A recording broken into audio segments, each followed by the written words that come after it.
호세아 8장 1절부터 14절까지 함께 읽습니다. 나팔을 내 입에 댈지어다. 대적이 독수리처럼 여호와의 집에 덮치리니 이는 무리가 내 언약을 어기며 내 율법을 범함이로다. 저희가 장차 내게 부르짖기를 나의 하나님이여 우리 이스라엘이 주를 아나이다 하리라. 이스라엘이 이미 선을 실어버렸으니 대적이 저를 따를 것이라. 저희가 왕들을 세웠으나 내게서 말미암지 아니하였고 저희가 방백들을 세웠으나 나의 모르는 밤이여 저희가 또 그 은 금으로 자기를 위하여 우상을 만들었나니 파멸을 이루리라. 사마리아여 내 송아지는 거리웠느니라. 누가 무리를 향하여 타오르나니 저희가 어느 때에야 능히 무죄하겠느냐. 이것은 이스라엘에서 나고 공장이 만든 것이라. 참신이 아니니 사마리아의 송아지가 부셔뜨리 우리라. 저희가 바람을 심고 광풍을 거둘 것이라. 심은 것이 줄기가 없으며 이삭은 열매를 맺히지 못할 것이요 서로 맺힐지라도 이방 사람이 삼키리라. 이스라엘은 이미 삼키웠은즉 이제 열국 가운데 있는 것이 기뻐하지 아니하는 그릇 같도다. 저희가 홀로 처한 들나귀처럼 아수르로 갔고 에브라임이 값주고 연애하는 자들을 얻었도다. 저희가 열방 사람에게 값을 주었을지라도 이제 내가 저희를 모으리니 저희가 모든 방백에 임금에 지워준 짐을 인하여 쇠하기 시작하리라. 에브라임이 죄를 위하여 제단을 많이 만들더니 그 제단이 저로 범죄케 하는 것이 되었도다. 내가 저를 위하여 내 율법을 10,000가지로 기록하였으나 저희가 관계없는 것으로 여기도다. 내게 드리는 제물로 말할지라도 저희가 고기로 제사를 드리고 먹거니와 여호와는 그것을 기뻐하지 아니하고 이제 저희의 죄악을 기억하여 그 죄를 벌하리니 저희가 애국으로 다시 갈까. 이스라엘은 자기를 지은 자를 잊어버리고 정각들을 세웠으며 유다는 견고한 성읍을 많이 쌓았으나 내가 그 고을들의 불을 보내어 그 성들을 삼키게 하리라. 아멘. 잘못된 신앙생활, 잘못된 믿음은 그런 것입니다. 우리가 예수님을 믿는다, 하나님을 믿는다, 그렇게 생각하고 그렇게 주장하면서 하나님 말씀과는 무관하게 살아간다. 그것이 잘못된 신앙과 믿음입니다. 우리가 하나님을 믿기 때문에, 예수님을 믿기 때문에 나머지는 내 마음대로 살아도 된다 하는 생각들. 그래서 많은 소위 말하면 예수를 믿는다는 사람들이 하나님의 말씀에 관심이 없고 하나님의 말씀에 따라 사는 것에 관심이 없는 경우가 많습니다. 심지어 우리 개신교조차도 많은 경우에 로마 가톨릭 천주교처럼 종교적인 습관과 행위 속으로 들어가 버린 일들이 아주 많습니다. 종교적인 습관과 행위, 예를 들어 예배당 안에 성가대를 만들어서 성가대원으로 열심히 노래를 부르고 지나고 살면 자신들이 하나님을 위하여 할 도리를 다 했다 생각하고 실제로 자기 직장과 가정과 삶 속에서는 하나님 앞에서 살기를 별로 원하지 않는 것입니다. 제가 자녀 교육에 대해서 요즘에는 조금 이야기를 하고 있는데 내 자녀를 하나님 말씀으로 양육하지 않고 시간이 흘러가면 자녀들은 이상하게 변하지요. 이상하게 변해. 그런데 그 사람들은 자기가 성가대원을 열심히 했기 때문에 중보기도 팀에 들어가서 중보기도를 열심히 했기 때문에 하나님을 잘 섬기고 있다고 생각하고 노방전도에 가서 전도지를 열심히 나눠주고 있으니까 자신은 충분히 하나님을 섬기고 있다라고 거짓말을 한다는 것입니다. 하나님을 정말로 섬기는 것은 정말로 진실하게 섬기는 것은 가정에서 보이는 것이 1순위가 될 수밖에 없는 거예요. 가정, 그 다음에 직장인 거예요. 가정, 직장. 1순위, 2순위인 거예요.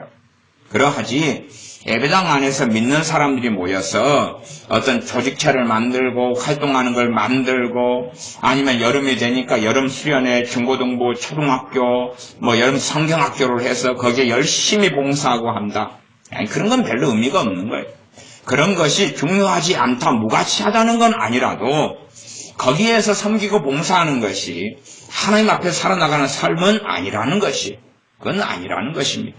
오히려 내가 있는 가정이 어떻게 되느냐, 거기에서 내가 어떻게 하나님의 사람으로 사느냐는 것이, 내 일상사 속에서 내 가족을 넘어서서 친족과의 관계 속에서 어떻게 하나님의 사람으로 내가 사느냐, 어떻게 말씀을 따라 사느냐, 내 직장과 생업 속에서 어떻게 말씀을 따라 사느냐, 그것이 하나님의 사람으로 사는 기준이지, 성가대원을 하고 셀 모임에서 열심히 모이고 셀 리더를 하고 아니면 여전도에서 해서 참김을 팔고 일을 찻집을 하고 화장지를 팔고 그런가 해서 하나님을 제대로 섬기는 것하고는 대부분의 경우, 예외는 있겠습니다만은 대부분은 상관이 없다는 사실입니다. 그것을 종교적인 활동을 참된 신앙이고 참된 믿음인 것처럼 속이고 가장하고 착각하는 것은 아주 쉬운 일이 되어집니다. 그렇기 때문에 성경은 주의 종의 자격에 대하여 얼마나 자기 가족을 잘 다스리는 사람이냐, 그것을 성경은 먼저 제시하는 것입니다. 자기 가정을 얼마나 잘 다스리냐, 또 자녀가 있다면 자기 자녀를 얼마나 잘 다스리는 사람이냐라고 성경은 조건을 묻는 것입니다. 자기 자녀를 복종케 하고 순종케 하고 말씀대로 살도록, 복종 순종의 기본 대상은 하나님이죠. 하나님에 대하여 자녀가 하나님께 순종하는 자녀로, 또한 나아가서 부모가 하나님 말씀 앞에 산다, 가정 속에서 부모에게 순종하는 자녀로 어떻게 바르게 양육하느냐, 그것이 주의 종의 자질 가운데 중요한 항목으로 포함되어 있습니다. 정말로 내가 사는 내 가정과 직장과 삶의 울타리 속에서 어떻게 말씀대로 사느냐는 것입니다. 그러나 많은 사람들은 나는 예수를 믿었으니까, 나는 하나님을 믿었으니까, 그 다음에 종교적인 활동들로 채워가니까 주일날 헌금도 내고 또 기도하라 그러니까 기도하고 또 예배 시간에 모이기도 하고 그렇게 해서 열심히 살아가고 교회에서 말하는 많은 활동들을 하니까 우리가 이제는 하나님 말씀대로 지키고 산다라고 착각합니다. 그러나 성경은 주일학교를 만들라고 안 그랬습니다. 성경은 주일학교를 만들라, 아니면 중고등부를 만들라, 여름 성경학교를 만들라, 여름 수련회를 만들라, 여전대회를 만들라, 남전대회를 만들라, 그렇게 하지 않았어요. 성경은 성가대를 만들라 그렇게 하지 않았어요. 그것을 만들고 하는 것이 죄는 아니지만 하나님의 직접적인 명령도 아닐 뿐만 아니라 그것 자체가 하나님을 섬기고 말씀에 순종하는 것하고는 별로 상관이 없다는 사실이에요. 있어도 그만, 없어도 그만이지 절대적인 것이나 아니면 필수 불가결한 것은 결코 아니란 이야기. 영어로 한다면 need, 정말로 필요한 것은 아니란 이야기. 정말로 필요한 건 아니란 이야기. 그런데 그러한 활동들을 하나님을 섬기는 삶으로 만들고 착각한 다음에 내가 하나님을 믿으니까, 예수를 믿으니까, 그리고 그러한 신앙의 활동들이 있으니까 나는 하나님 앞에 서서 살아간다, 그렇게 착각하는 사람들은 정말 많습니다. 성탄절에 다가오면 성탄절에 칸탄타를 준비하고 찬양을 준비하고 아이들 연극을 준비하고 인형 풍선을 불어가지 만들고 프랭카드를 만들고 꽃꽂이를 하고 꾸미고 이렇게 하고 저렇게 하고 그런 활동들에 내가 참여하고 열심히 하니까 나는 하나님을 아는 사람이고 하나님과 함께 살아나가는 사람이다. 교회가 조직화되고 시스템화되고 교회 안에 이러한 종교적인 요소들이 많이 들어왔다. 그래도 정체는 알고 있어야 돼요. 그것과 하나님과의 관계는 별 상관이 없다는 사실입니다. 문제는 구약시대의 이스라엘과 유다가 그렇게 해서 멸망됐다는 사실입니다. 그럼 성경을 이제 호세아 8장을 1절부터 14절까지 읽었으니까 다시 읽어가면서 말씀을 살펴보겠습니다. 8장 1절입니다. 나팔을 내 입에 댈지어다. 왜 나팔을 대라 그러냐면 나팔은 적군이 침입해 올 때 경계를 울리는 것이 나팔입니다. 근데 적군이 지금 침입해 오니까 빨리 나팔 불어라. 비상이다, 비상.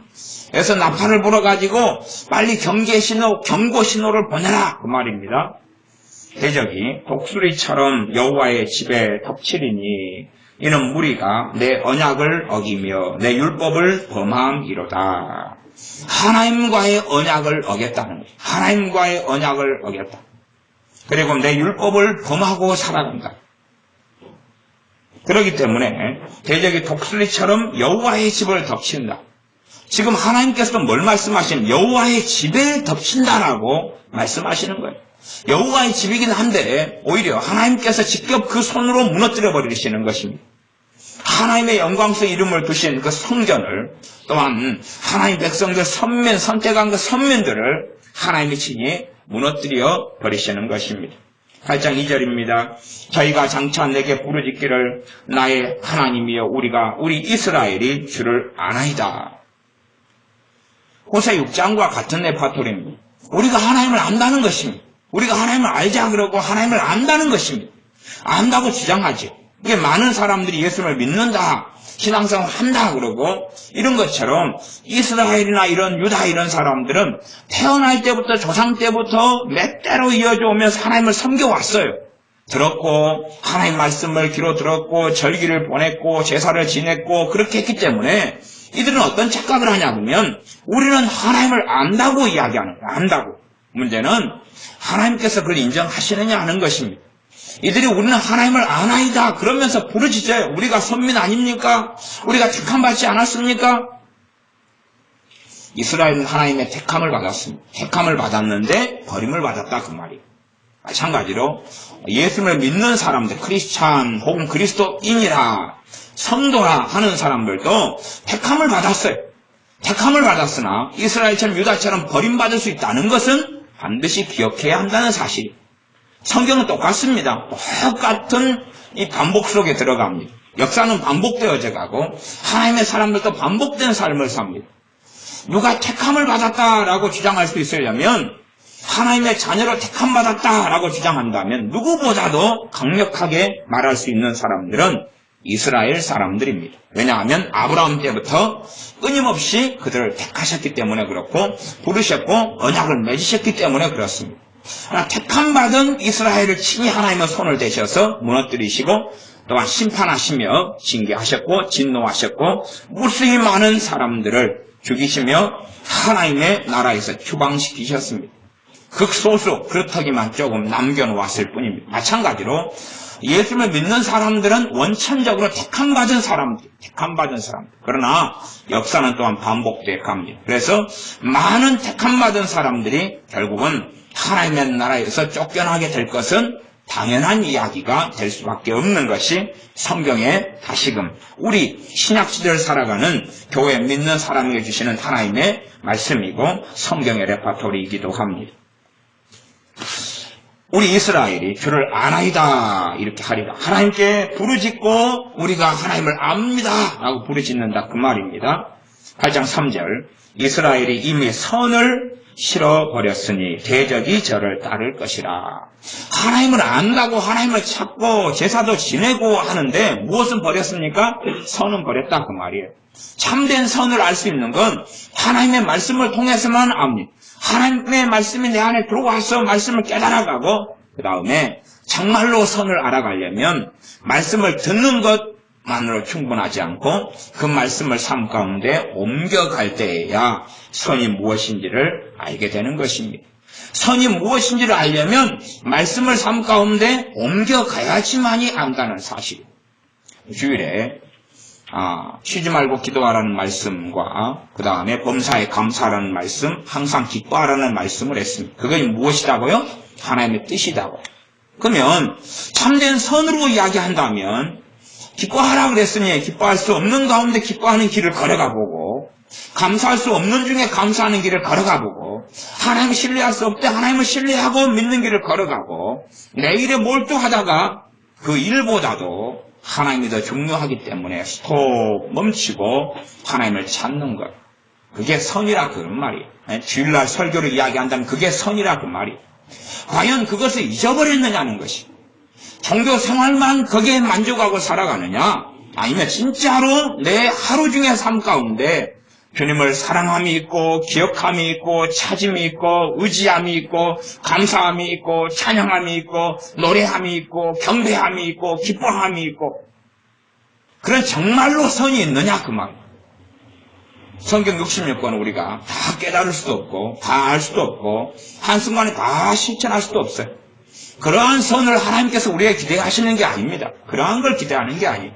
내 믿음의 수준에서 내 믿음의 자리에서 정말로 하나님과 함께 살기를 원하고 그분을 찾기를 원하고 그분을 마음에서 기뻐하고 그 어떤 것보다 하나님을 우리 주 예수 그리스도를 의지하고 의뢰하며 사랑하는 삶을 사느냐는 것이 언제요? 오늘요.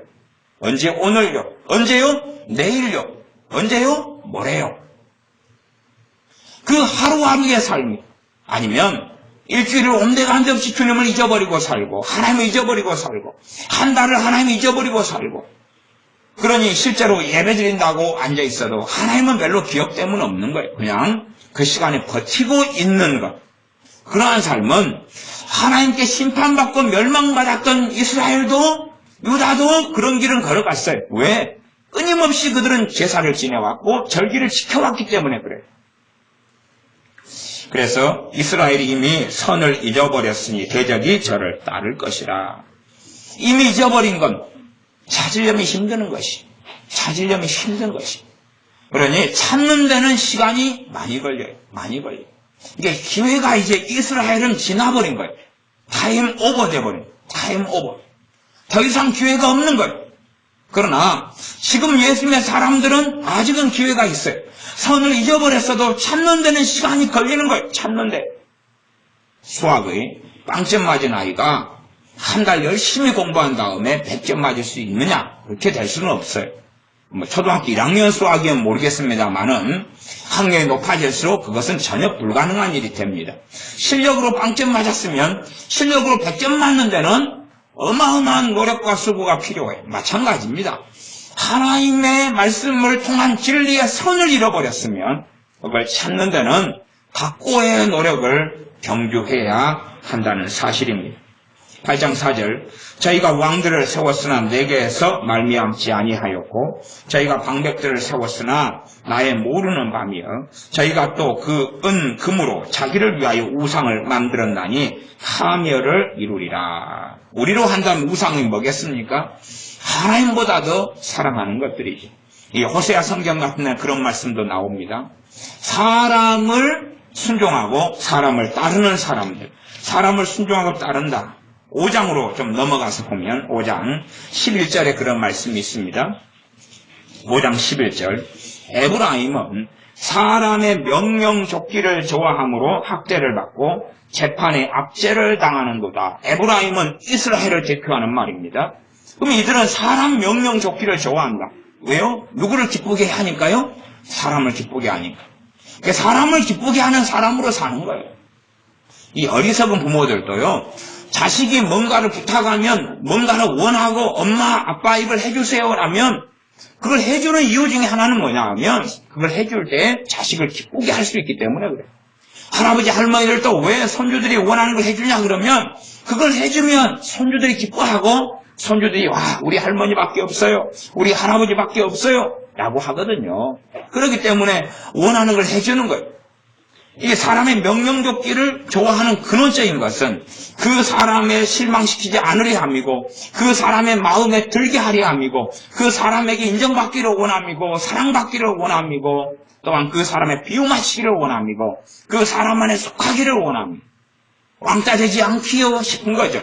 그 사람과 하나 되어 살기를 원하기 때문에 사람의 명령을 듣기를 좋아하죠. 그것 때문에 학대를 받는다. 이게 하나님의 심판이라고 말씀하시는 거예요. 사람의 종과 사람을 사랑하고 살아가는 사람들, 사람을 사랑해야 되지만 순위가 있다는 사실이 하나님이 먼저고 그 다음에 사람이 하나님이 먼저고 그 다음에 내 남편, 내 아내, 내 자녀들이고 내 부모, 형제들이 그러지 하나님을 사랑하는 것과 충돌해버리고 만다면 하나님을 선택하는 것이 마땅히 하나님의 사람이 걸어갈 길이고 하나님을 먼저 사랑하는 사람들에게는 당연하게 하나님께서는 그 가족에게 그 자녀들에게 복을 주시는 것입니다. 그러나 하나님보다 자녀를 더 먼저 사랑하는 사람에게는 하나님께서는 당연하게 하나님을 안다고 인정하지 않을 뿐만 아니라 하나님의 은혜와 복과는 상관이 없는 사람들이 되고 마는 것입니다.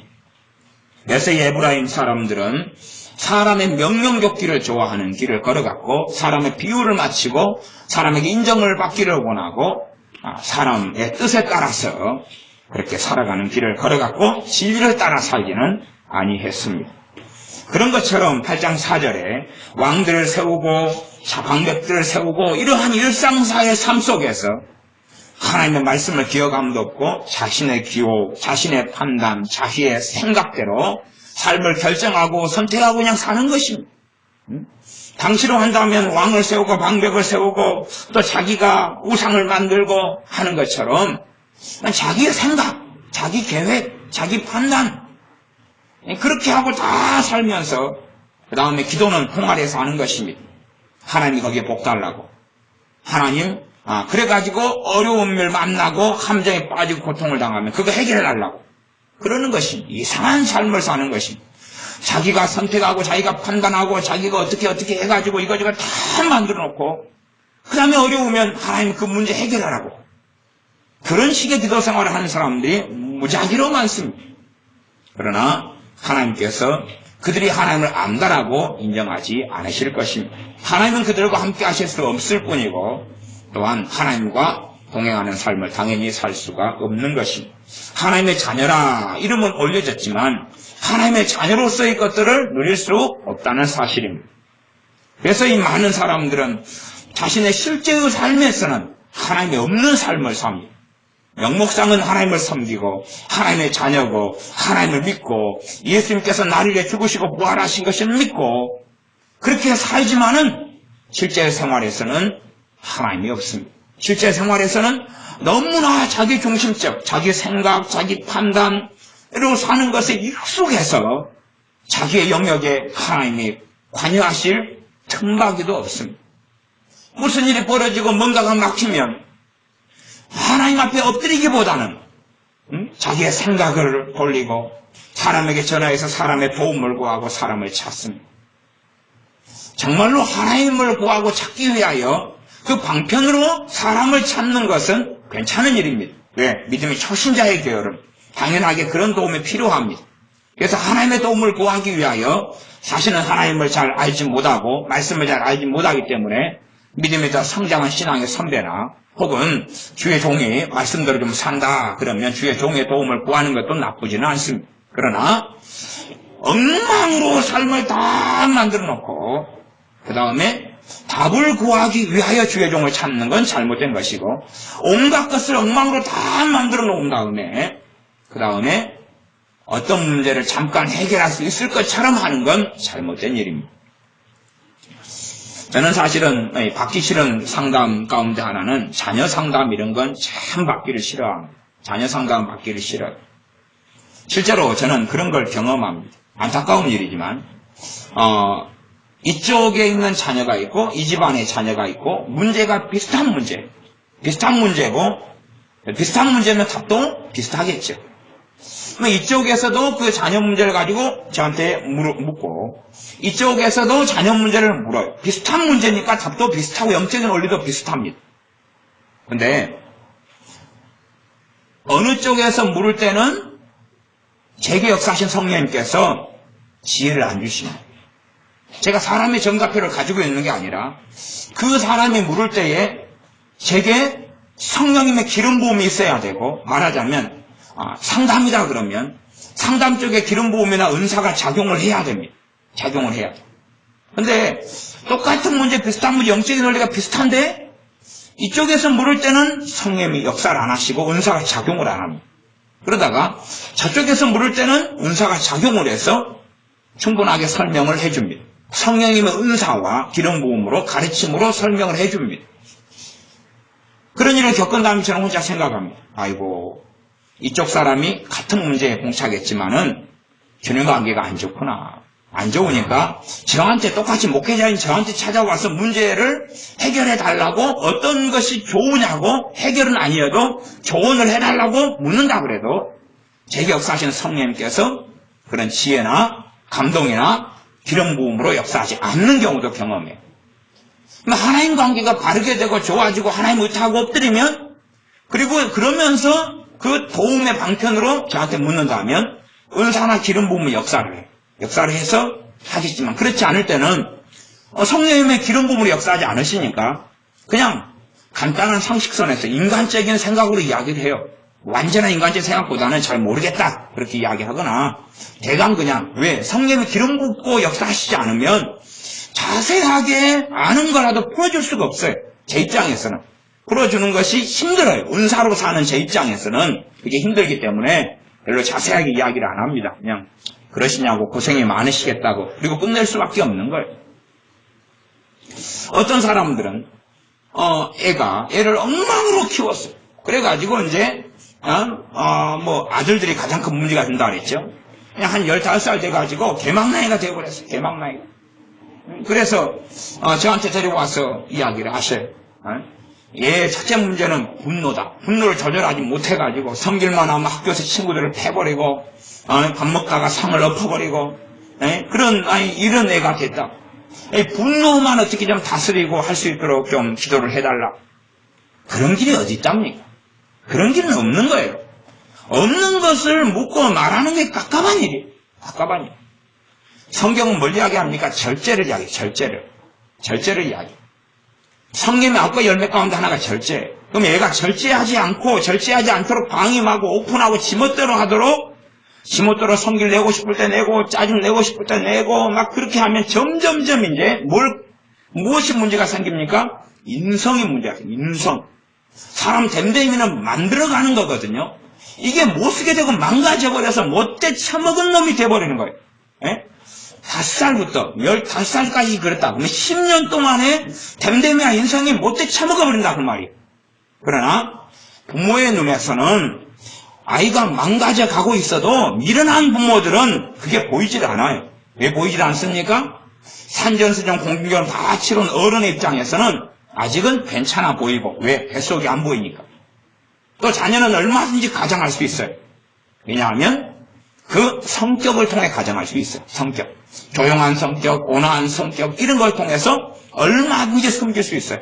그렇기 때문에 그 심성 속에, 뱃속 속에 어떤 문제가 벌어지는지를 부모는 파악하지 못해요. 아니, 부모가 파악하지 못하는 게 정상적인 이야기가 아니에요. 눈이 가려워졌고 비정상이고 하나님 말씀으로 바르게 양육하지 않기 때문에 자녀에 대한 눈을 누가 가리워버리세요? 성령님께서. 다른 말로 하면 눈을 뜨게 못하신다는 이야기. 눈을 뜨게 안 해주신다는 사실이에요. 성령님께 자녀에 대해서 바르게 문제를 보고 초반에 진압하고 초반에 처리할 수 있도록 말씀을 통해 지혜도 얻을 수도 없고, 왜요? 말씀을 통해서 자녀 양육에 대해서 배우려고 하질 않아요. 자녀 양육에 대해서 하나님의 말씀이 났는데 그게 무관심한 거예요. 그러면 자녀를 키우는 데 있어서 뭘로 키우겠어요? 자기 사상, 자기 가치관, 자기 혈기, 자기 생각, 자기 판단. 그렇게 키우면서 나는 하나님을 압니다 그러는 거예요. 그러니 그런 것을 어떻게 하나님께서 인정하실 수 있겠느냐 하는 것이죠. 인정하실 수 없는 거죠. 부부 생활을 해요. 결혼관계를 맺고 살아가요.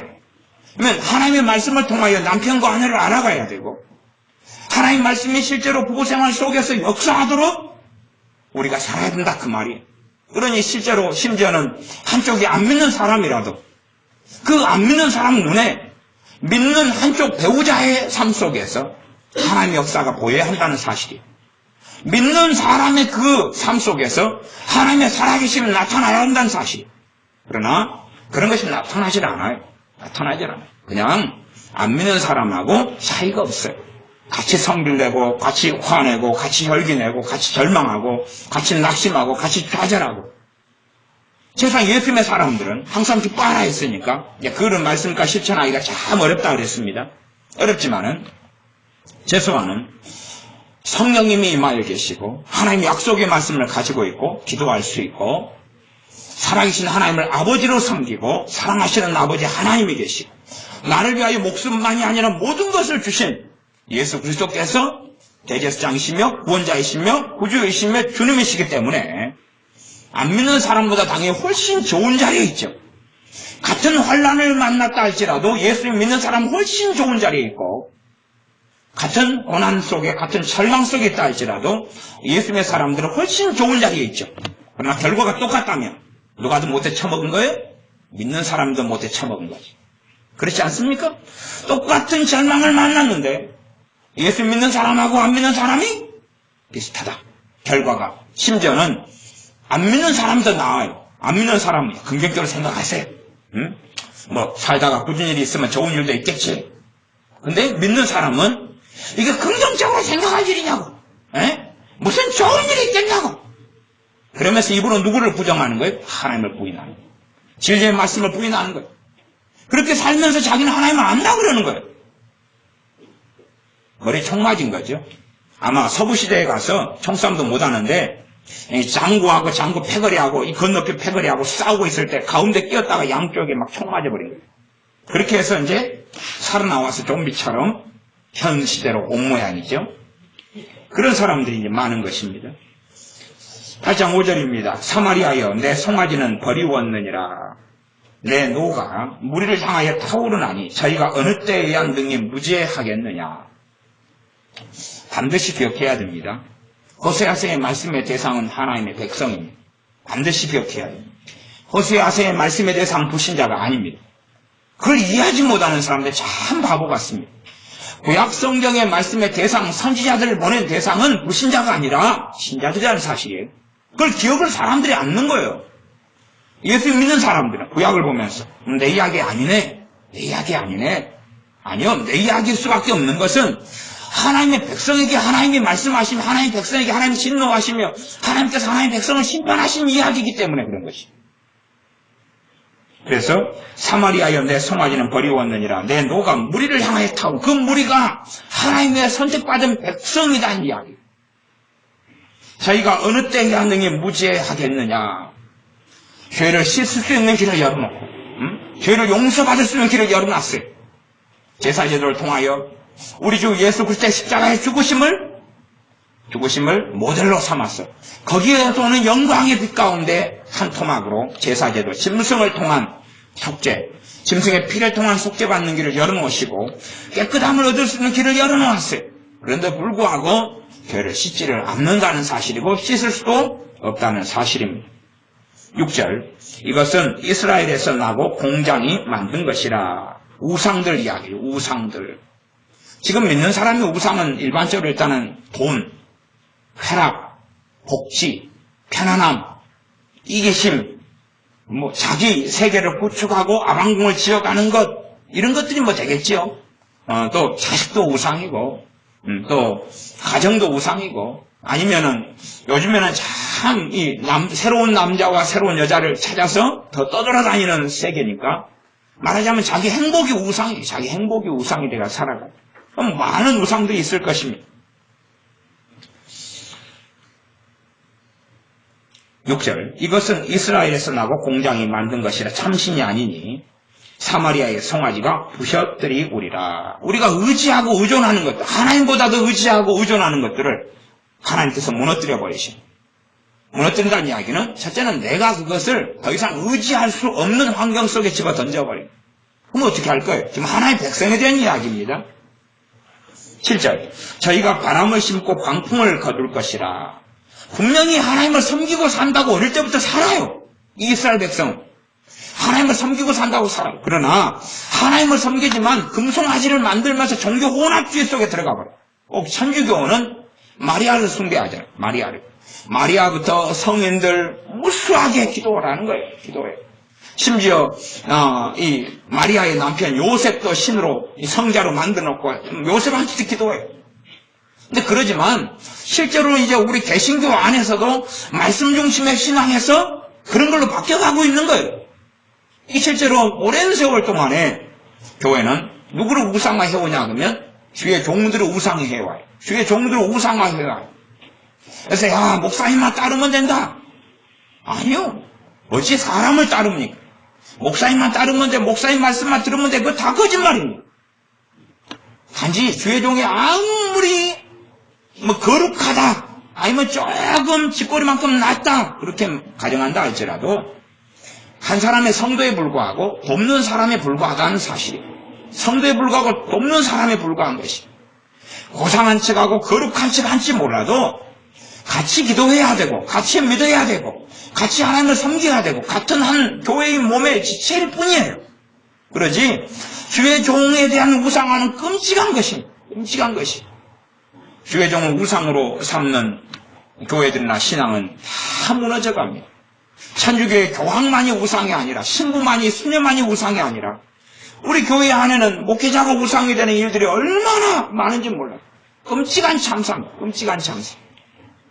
제가 어느 교회 청년 때 등록을 하고 다니기 시작했는데 목사님하고 집사님들 또 장로님들 이런 분들하고 식사할 기회가 있었어요.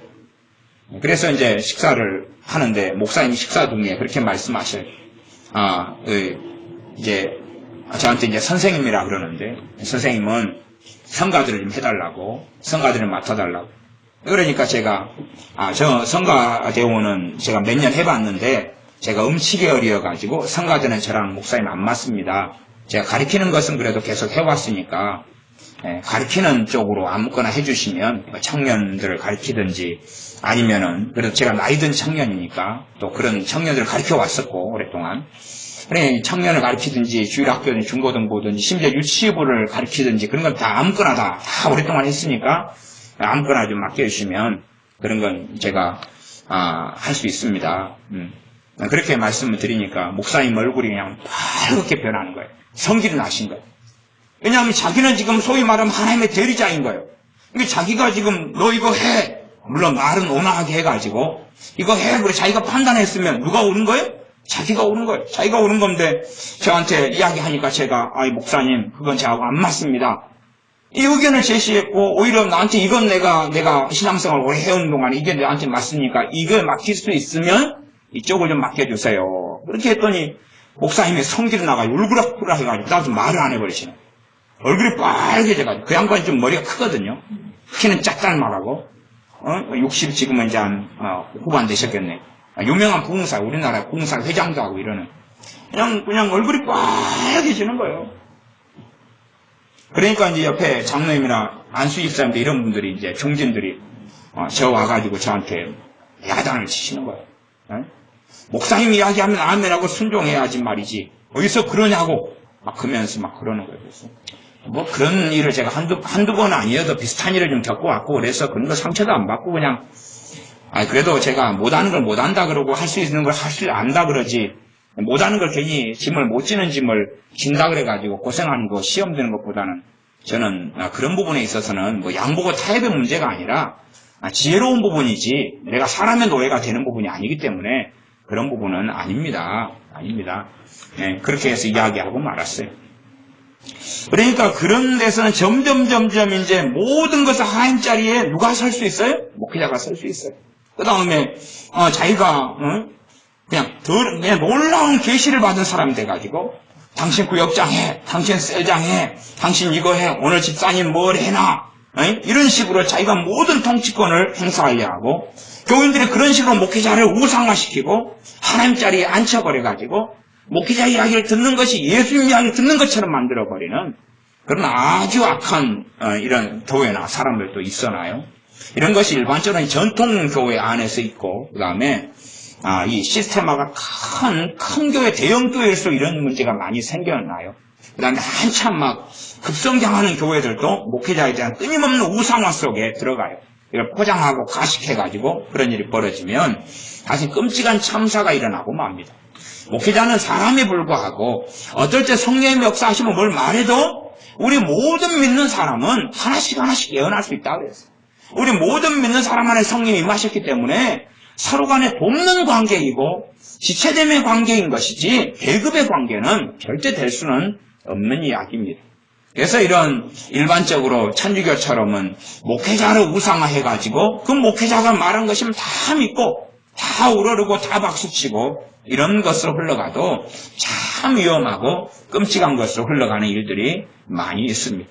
우리의 삶 속에서 과연 내가 정말로 우상화 삼고 있는 게 뭐냐? 어떤 기도원에서는 사람들이 참 많이 그 기도원 원장님을 찾아갑니다. 왜 찾아가냐 그랬더니 애언을 잘한대. 그래서 무슨 문제만 있으면 뭐 하러 가는 거예요? 애원받으러 가는 거예요. 그러면 그 사람들은 애원받으니까 하나님 뜻을 묻는다고 생각하지만 실제로 저는 그 기도는 원장님을 우상화했다 이렇게 말할 수밖에 없는 거예요. 왜? 자기 안에 임하여 계신 성령 하나님이 계시고 하나님을 자꾸 기도하면 자기가 무릎 꿇으면 되는데 그렇게 하지는 않고 애원 은사가 있으니까 그리 가서 받으러 간다는 거예요. 한두 번은 괜찮다. 그러나 서너 번부터는 문제가 심각하다. 저는 그렇게 진단합니다. 한두 번은 그럴 수 있다. 그러나 그것이 여러 번이 된다면 아마 분명히 영적으로 문제가 생긴 것이다. 그렇게 말할 수밖에 없습니다. 그래서 7절에는 저희가 바람을 심고 광풍을 거둘 것이라. 그 사람들이 심는 것이 바른 것이라고 생각하지만 무엇을 심었다는 것입니까? 하나님의 평가는 바람을 심은 것이다. 자기들은 벼를 심었다, 자기들은 곡식을 심었다, 토마토를 심었다, 고추를 심었다, 무화과를 심었다 그렇게 생각하는데 하나님께서는 아니야. 너희들이 심은 것은 바람이야. 그러니 광풍을 거둘 거야. 광풍은 뭡니까? 환란이 다가오는 것을 이야기하는 거야. 너희들은 곡식을 심어서 와 수확할 거야. 좋아 기다리면 돼. 그래서 우리의 삶에 너희가 무엇을 심든지 그대로 거두리라는 거예요. 우리의 삶의 결과를 보면 내가 무엇을 심었는지를 알 수가 있는 거예요. 불신앙을 심었으면 불신앙의 결과와 열매를 얻게 되는 것입니다. 내가 정말로 참으로 하나님을 의지하고 의뢰하는 것을 10년을 살아왔으면 그 열매를 거두게 된다는 사실이고 거두오게 된다는 사실입니다. 그래서 광풍을 거둘 것이라 심은 것이 줄기가 없으며 이삭은 열매를 맺히지 못할 것이요 서로 맺힐지라도 이방 사람이 삼키리라. 서로 무슨 열매를 거둔다 해도 이방 사람, 다른 불신자들, 다른 세상 사람들 그 사람들이 다 가져가 버리게 되고 너희 손에 남는 것은 없게 될 것이라는 것이. 돈을 5천만 원 모았어. 와 좋다 그랬는데 그냥 사고가 나가지고 다 한순간에 날아가 버리는 거예요. 남이 다 가져가 버리는 거예요. 그렇게 돼서 8장 8절입니다. 이스라엘은 이미 삼키웠은즉 이제 열국 가운데 있는 것이 기뻐하지 아니하는 그릇 같도다. 저희가 홀로 처한 들나귀처럼 아수르로 갔고 에브라임이 값주고 연애하는 자들을 얻었도다. 저희가 열방 사람에게 값을 주었을지라도 왜 값을 줍니까? 도와달라고. 애굽 사람한테 우리 좀 도와달라고, 아수르 사람한테 도와달라고 돈을 주는 거예요. 뇌물을 주고 그 다음 공물을 바치고 그렇게 한단 말이에요. 그렇게 값을 주었을지라도 이제 내가 저희를 모으리니 하나님이 다 모아가지고 한꺼번에 그냥 쳐버리겠다 그 말이에요. 저희가 모든 방백의 임금에 지워준 짐을 인하여 쇠하기 시작하리라. 함께 모아가지고 그들을 고통을 주니까 다른 모든 방백들을 통하여 그걸 교회에서 해방시키지도 않고 고통에서 해방시키지도 않겠다는 거예요. 그러니 그들이 짐을 막 무겁게 짊어지우고 노예민족으로 살면서 점점점 쇠퇴하기 시작하는 거예요. 시간이 흘러가니까 1년이 지나면 괜찮을까? 하나님 오 주여 용서해 주셔서 회개합니다. 2년 지나면 괜찮을까? 5년 지나면 괜찮을까? 아니 열매가 안 나타나는 것이. 나타나지 않고 기도하고 기도해도 시간이 흘러갈수록 절망밖에 없고 광풍밖에 못 거두니까 쇠약하게 되는 것이. 그 길을 누가 걸어갔습니까? 하나님의 백성 이스라엘이 걸어갔고 나아가서는 유다가 걸어갔습니다. 유다가 걸어갔습니다. 11절 에브라임이 죄를 위하여 제단을 많이 만들던 이 죄를 위해서는 한 글자만 집어넣으면 이해하기가 좀 쉽습니다. 한글 다른 번역본들은 다 그렇게 잘 하고 있습니다. 속죄를 위하여 그래. 속죄를 위하여. 죄가 아니라 속죄입니다. 속죄. 죄를 위하여, 속죄를 위하여. 다시 말하면 죄를 씻기 위하여. 그렇게 다른 번역본들은 그런 식으로 번역하고 있습니다. 그 맞는 번역이거든요. 죄를 씻기 위하여, 죄 문제를 해결하기 위하여, 속죄를 얻기 위하여, 죄 용서를 받기 위하여 그 말입니다. 에브라임이 죄를 위하여, 속죄를 받기 위하여, 용서를 받기 위하여, 죄 씻음을 얻기 위하여 제단을 많이 만들더니 그 제단이 저로 범죄케 하는 것이 되었도다. 죄를 용서받으려고 제단을 많이 만들어요. 그래서 제단에서 뭐합니까? 양을 죽이고 염소를 죽이고 소와 수송아지와 암소와 암염소와 그 다음에 그런 여러 비둘기 같은 짐승들을 죽여요. 죄를 용서받으려고 죽이는데 문제는 그것이 용서받지도 못하고 점점점 그것 자체가 또한 죄가 된다는 사실이에요. 그래서 유다나 이스라엘 같은 경우도 자신들이 용서받기 위하여 그래서 산당을 많이 지었어요. 왜 하나님께서는 예루살렘에 성전 성막 하나만 두고 레이지파와 레이지파의 아론의 후손들 제사장들로 해서 섬기게 하라고 했냐고. 많이 두면 좋을 거 아니에요. 그러나 지들은 멋대로 제사하는 거예요. 지들은 멋대로 자기 마음대로 하는 거예요. 이기적으로 자기 중심적으로 하는 거예요. 그러니까 죄를 위하여 제단을 많이 만들어요. 우리 스타일로 가면 어떤 것도 포함될 수 있냐 그러면 아이러니에 좀 들어가긴 하지만 교회를 많이 개척하는 거예요. 교회를 많이 짓는 거예요. 한 교회가 분립돼서 여러 교회가 만들어지는 거예요. 뭐 정상적인 분립은 좋은 것입니다. 그러나 한 교회가 싸우고 다툰 다음에 교회가 갈라지고 또 교회가 여러 개 만들어지는 거예요. 장점도 있습니다만은 실제로 교회가 많아지고 재단이 많아져가지고 교회가 더 급격하게 많아지는 경우도 많고 성경은 그것을 증명을 하는 것이. 참 이게 아이러니에 들어갑니다. 아이러니 들어가. 물론 저도 교회를 개척한 목사입니다만은 이러한 문제들이 있을 수 있다는 것을 생각해야 돼요. 내 이기심 때문에 내 독선 때문에 부르심이 없는 경우에 그래서 내 마음대로 하기 위해서 많은 사람이 스스로 주의종의 자리에 서가지고 교회를 마음대로 짓고 세웁니다. 그러나 하나님께서 그 교회에 함께 하시지 않고 그 목회사에게 복을 주시지 않습니다. 얼마나 그런 주의종들이 많냐는 것입니다. 얼마나 많느냐 하는 것입니다. 물론 하나님께서 교회에 복을 주신다는 게 교회가 부흥하거나 숫자가 늘어가거나 뭐 그런 것만 이야기하는 결코 아닙니다. 그런 걸 이야기하는 게 아니에요. 그러나 최소한은 주의 종들이 자기 먹고 살 것이 없다고 이야기한다면 몇 가지를 점검할 수밖에 없는 것입니다. 첫째는 내가 탐욕적이지 않은가? 내가 물질에 있어서 욕심과 탐심이 내 안에 들어왔지 않은가? 그걸 살펴봐야 되고 내가 정말로 먹고 마시는 것에 있어서 주님을 의지하고 살아가는가? 의지하고 살아가는가? 그런 것들부터 시작해서 몇 개를 확인해야 됩니다. 그러나 유감스럽게 많은 주의 종들이 돈을 사랑하고 하나님을 먹고 마시는 데서 의지하지 않는 주의 종들이 많아서 어리석은 문제들이 계속하여 발생하는 것을 보기도 합니다. 에브라임이 죄를 위하여 죄 용서받으려고 제단을 많이 만들어요. 산당을 많이 만들고 그러나 이제 심성을 잡아 죽이지만 자기 멋대로 하는 거예요. 자기 멋대로 해요. 예배당을 만들고 그래서 교회를 세우면서 목회자가 돼서 설교를 하지만 누가 하고 싶은 대로 하는 거예요? 자기가 설교하고 싶은 대로 하는 거예요. 하나님 말씀을 더럽히고 혼잡하게 하는 거예요. 말씀도 제대로 모르면서 자기 마음대로 그냥 성경을 가지고 장난질을 치는 거예요. 이거 가지고 이렇게 장난질 치고 저거 가지고 저렇게 장난질 치고 지 마음대로 그렇게 사는 거예요. 성경에 있는 사랑도 인본주의적인 사랑으로 해석해가지고 성경의 세상의 사랑의 개념을 성경 안에 끄고 들어와 버리는 거예요. 하고 지 멋대로 장난질을 치는 거예요. 믿음의 개념도 세상에서 믿음의 개념을 끌고 들어와가지고 성경을 지 멋대로 만들어버리는 거예요. 그러니 이상하게 말씀 혼잡하게 하는 주의 종들이 이 땅에는 정말로 많습니다. 그래서 사도 바울이 그렇게 이야기해요. 초대교회 시대인데 사도가 있었던 이런 시대인데 우리는 허다한 사람들과 같이 하나님 말씀을 혼잡케 하지 아니합니다. 당신께 허다한 많은 사람들이 뭘 하고 산다는 이야기예요? 하나님 말씀을 혼잡케 하고 잘못 해석하고 잘못 이야기하고 잘못 가리키고 잘못 주장하고 그렇게 무수하게 많이 살았던 때가 사도 바울이 있었던 때라고 말이에요.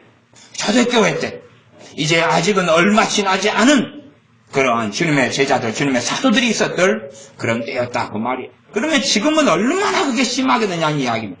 하나님 말씀을 얼마나 혼잡게 하고 더럽게 하고 섞어버리고 재단이 많이 만들어지는데 이건 정말 무서운 일입니다. 무서운 일이고. 그래서 이 에브라임이 죄를 위하여 재단을 많이 만들었어요. 용서받기 위하여 하나님 앞에 죄를 씻기 위하여 재단을 많이 만들었는데 지금으로 하면 교회라고 말할 수 있는데 그 재단이 저로 범죄케 하는 것이 되었도다. 12절 내가 저를 위하여 내 율법을 만 가지로 기록하였으나 저희가 관계없는 것을 여기도다. 만 가지로 그 말은 여러 가지 율법을 여러 가지 말씀을 기록했다 그 말입니다. 여러 가지 말씀을 누구를 위해서요? 저를 위해서 그런 거예요. 율법의 기능이 참 많이 있습니다만은 율법을 지킴으로는 아무도 구원 못 받습니다. 그러나 율법은 하나님의 백성을 위한 것입니다. 지켜서 구원받는 문제는 아니에요. 믿음으로만 구원받습니다. 믿음으로만 구원받아. 율법을 지킴으로는 구원받을 수 없어요. 왜요? 하나를 어기면 모든 율법을 다 어긴 것이 된다 그랬어요. 하나를 어기면. 우리가 율법을 어기고 사는 것이 아무리 잘 믿고 잘 산다 그래도 율법은 근원적으로 가면 하나님의 법이고 하나님 말씀인데 하나님 말씀을 어기고 사는 것이 곳곳에 생길 수밖에 없는 거죠. 안 어기는 분은 저한테 와서 제가 머리가 단단하니까 세게 한번 받아들이겠습니다. 진짜 세게 한번 딱 받치면 적당하게 받치면 몰라도 세게 받치고 나면 성질이 납니다. 너무 아프니까. 적당하게 받치면 아프다 그러고 끝나요. 적당함을 넘어서 세게 받치면 화가 나요. 제 친구가 어릴 때 저랑 싸우다가 저한테 세게 받쳤어요. 그랬더니 화가 나니까 몽둥이를 가져와 제 머리를 때려보더라고요. 몽둥이를 가져와요. 근데 감사하게 몽둥이가 부러졌어요. 그래서 제가 다시 받아버렸어요. 기절했어요. 그래서 제가 잘못 받다가는 사람이 죽을 수도 있겠구나 이 위기감에 와 그다음부터 박치기를 싸움하는 데는 이제 거의 잘 안 썼어요. 왜냐하면 기절해보더라고요. 세게 받았더니 너무나 성질이 난 거. 몽둥이를 가져서 머리를 때리는 머리가 몽둥이가 부러지면 저도 성질이 나잖아요. 그냥 받아버렸는데 친구야 일어나. 죽었냐 살았냐. 살았더라. 그래서 이게 그렇게 성질이 많이 나면 그냥 죄를 짓잖아요. 그치? 그냥 죄를 지어요. 그냥 모든 말씀 어기는 게 되는데 어떻게 구원받아요? 말씀 율법을 지킴으로 구원받습니다. 율법을 통해서 죄를 깨달아요. 하나님 뜻을 깨달아요. 그러나 율법은 또한 지키라고 주신 말씀이에요. 지킴을 통해 구원받는 게 아니지만 하나님 말씀을 가지고 우리를 살아야 되는 것이. 그리고 이 율법은 우리를 괴롭히려는 게 아니라 우리를 세우려고 주신 말씀이라는 사실이. 그래서 12절에 내가 저를 위하여. 그럼 잠언 같은 데는 자녀 교육에 대한 말씀이 많잖아요. 왜 자녀 교육에 대해서 말씀하는 거예요? 자녀를 잘 양육해서 자녀 때문에 이 멸류관을 쓰라는 이야기. 자녀 때문에 노년에 대해서 잘 부양받고 존경받고 자녀 때문에 영광을 얻으라는 이야기. 자녀가 내 영예가 되도록 부모의 영예가 되게 하라는 이야기. 그렇게 자녀를 잘 양육하면 자녀로 인하여 기쁨이 되는 거예요. 인생의 어떤 기쁨보다도 물론 주님을 섬기고 하나님 자녀된 기쁨은 제외하고서라도 신앙 안의 기쁨을 제외하고서는 인생에서 자녀로 인한 없는 기쁨같이 큰 기쁨이 어디 있겠냐 그 말이에요. 그런 것을 말씀하시면서 그 지혜를 하나님이 주고 계시는 거죠. 내가 저를 위하여 내 율법을 만 가지로 기록하였으나 저희가 관계없는 것을 여기도다. 하나님 말씀이 내 실생활과 내 삶하고는 분리를 시켜가지고 하나님 말씀을 아무 관계없는 것을. 그러니 이런 마인드를 가진 사람들에게 성령이 이제 역사하지 않으시니까 삶 속에서 하나님 말씀 역사를 하지 않고 깨달아지지 않고 알지도 않아요. 단지 이제 아마 그냥 학문적으로 성경을 연구하는 거예요. 학문적으로. 내 실생활에서 하나님 말씀이 어떻게 역사하는가가 아니라 어떻게 이 성경 지식이 어떻게 되는가? 성경의 이 단어의 뜻이 뭔가? 아니면 이것이 성경 해석학적으로 학문적으로 뭘 의미하는가? 이런 데서 장난질 치는 거예요.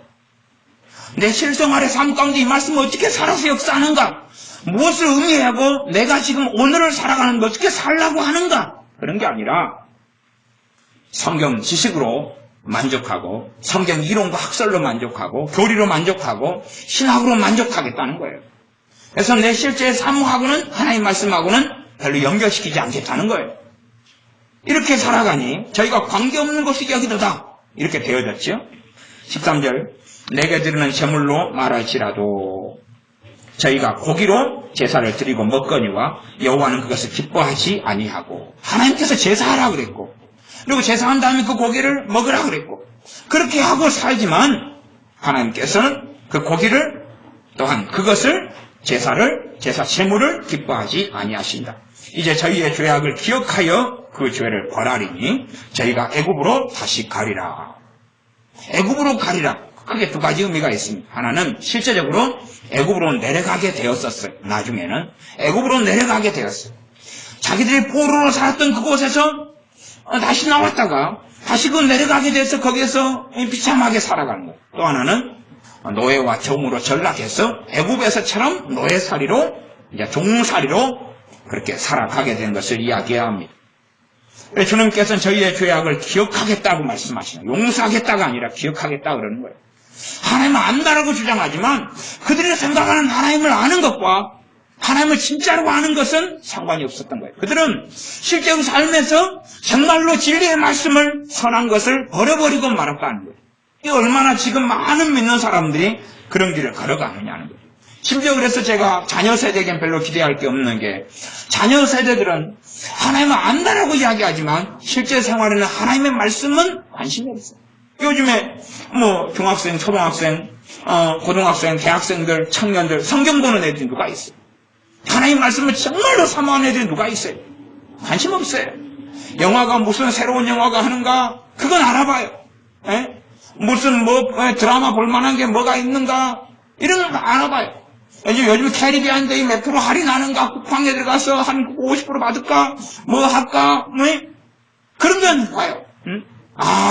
맛있는 거 있는데 그것은 할인권 어디서 구하지? 그런 건 알고 관심 있고 그런 정보는 더 얻고 싶은데 정말로 하나님께서 우리에게 기록해 주신 하나님의 진리의 말씀에 대해서는 관심이 없어요. 이제 관심이 없어요.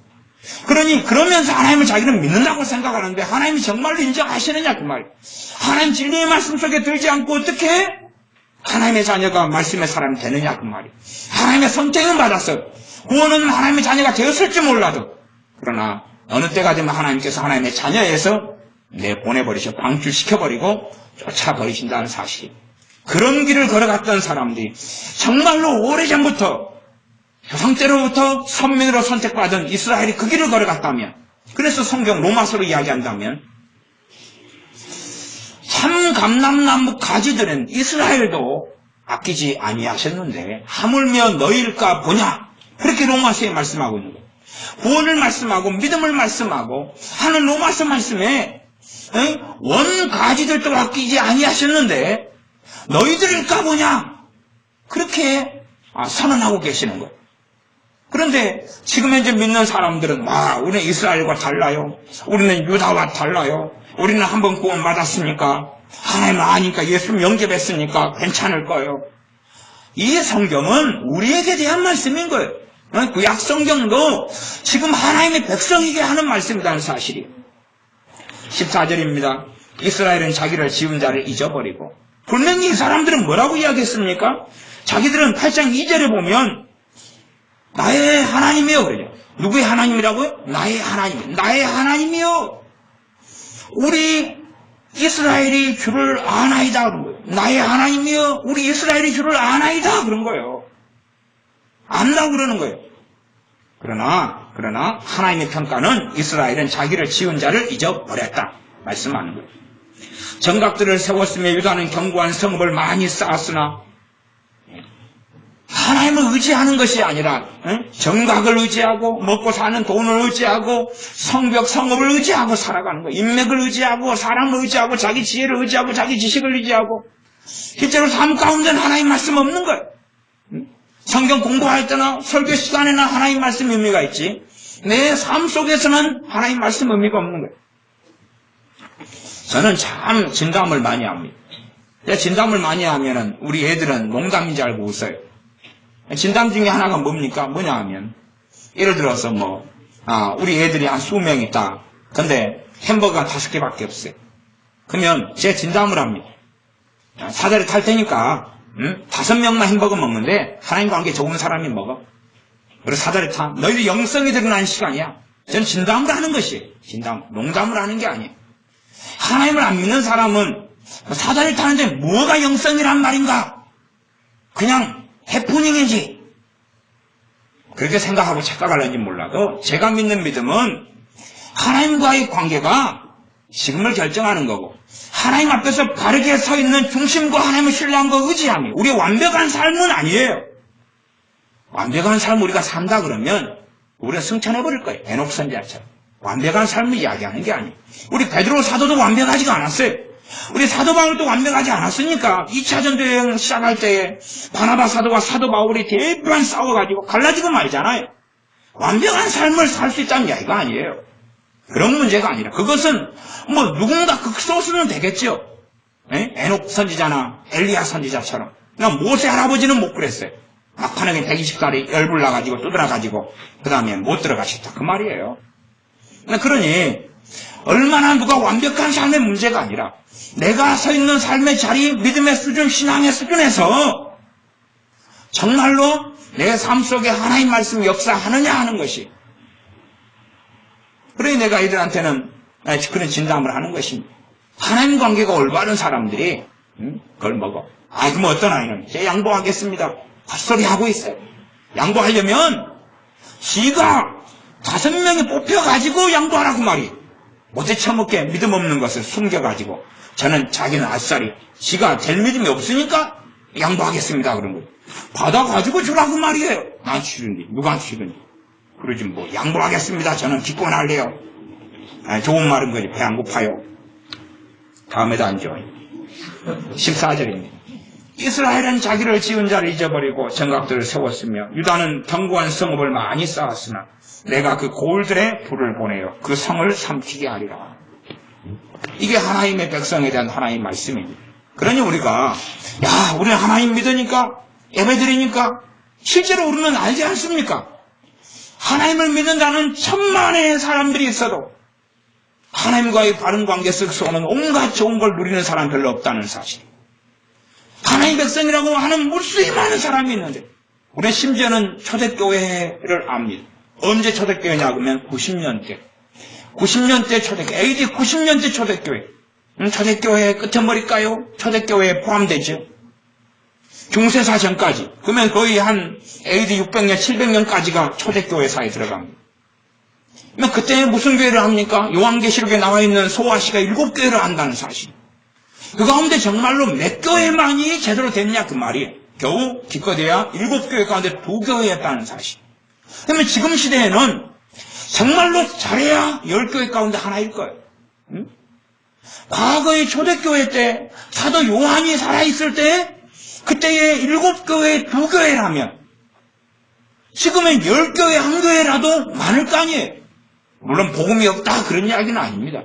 그러나 하나님 앞에 정말로 바르게 살아가는 사람들, 하나님께서 하나님의 교회를 심판하시는 하나님의 마음이 정말 어떻겠느냐는 것. 하나님께서 하나님의 자녀를 하나님 백성이라고 하고 선택했던 그 자녀들을 하나님께서 멸망시키고 추방하시는 하나님의 심정이 어떻겠느냐는 거죠. 그러나 하나님의 거룩하심 때문에 하나님의 공의로우심 때문에 그렇게 행하실 수밖에 없는 것, 그것이 현재를 살아나가는 우리에게 대한 말씀이라는 사실입니다. 그러므로 하나님 말씀을 가지고 탁상 공론으로 만들면 안 되고 하나님 말씀이 내 삶에서 역사하는 말씀, 내 삶 속에서 정말로 준행하고 지켜야 될 말씀, 내 삶 속에서 하나님 말씀을 통하여 하나님을 경외하고 살아나가야 될 우리가 되어야 할 겁니다. 기도하겠습니다. 아버지 하나님, 우리가 얼마나 종교적이 되기 쉽고 또한 사람 우상으로 삼기도 쉽고 얼마나 내 스스로 교만하여서 내 생각, 내 판단, 내 가치관을 의지하고 신뢰하기도 쉽고 무수히 많은 문제들을 양산하고 만들어낸 당사자 장본인이 우리가 되어져서 심지어 우리의 자녀를 바르게 양육하지 않아서 온갖 문제를 다 가진 자녀가 되어진 다음에 하나님께 한 큐로 단 한 번의 기도로 해결해 줄 수 있는 것처럼 해결해 달라 하는 무책임하게 하나님께 나아가는 어리석음들이 얼마나 많은지요. 우리가 그런 사람들이 되지 아니하고 참으로 한순간 한순간 하루하루를 하나님 말씀 앞에 하나님의 말씀을 통한 선한 것들을 붙잡고 살아가서 우리가 날마다의 걸어가는 삶을 통하여 한 해를, 2해를, 10년을, 남은 생애를 주님을 영화롭게 하는, 그리하여 하나님께서 진노의 손을 드시는 게 아니라 복과 은혜의 손을 드시는 그러한 하나님의 자녀들이 우리가 되게 하여 주시옵소서. 예수님의 이름으로 기도하옵나이다. 아멘. 기도하겠습니다.